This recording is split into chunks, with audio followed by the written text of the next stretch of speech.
good afternoon, ladies and gentlemen. Welcome to another Propagandacast Lehr with me, your host, Imperial Dane, the one, the only master of instruction, education, and improving your understanding of the game a bit there, and also Battle's master here.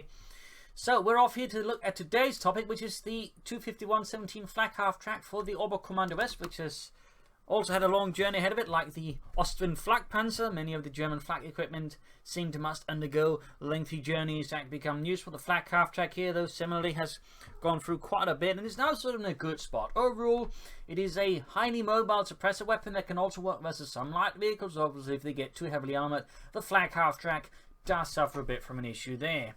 But otherwise, it has high suppression, and with veterans, it also gains a good damage bonus, meaning it becomes incredibly lethal towards infantry as well at veteran 2, meaning a good chunk of it is just going to try and keep it alive and sort of do damage with it to sort of gain it veteran 2, at which point it sort of just unfolds itself like a very lethal German flower and begins murdering allied infantry like there's no tomorrow.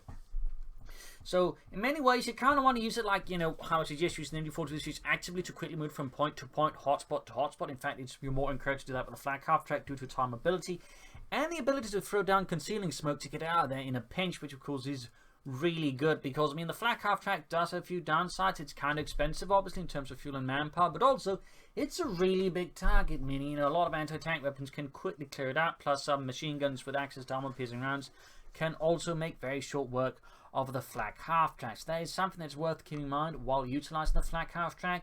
It is going to attract attention, it is going to draw enemy fire, and they will try to kill it fast. So on one hand, you want to use it actively because, again, just sitting back with it doing nothing means you're achieving effectively nothing with it.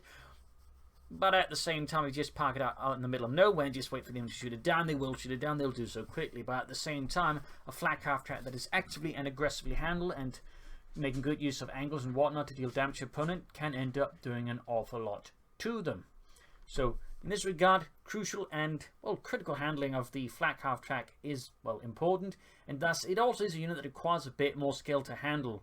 Of course, if you then sort of handle it correctly, again, your opponent can find themselves very constrained and frustrated, which might actually make them cause, you know, mistakes as they try to kill it. So in that sense, keeping that in mind about the Flak Halftrack as well, it can also be something smarter and sharper players can utilize against their opponents to, again, foil and fumble their gameplay.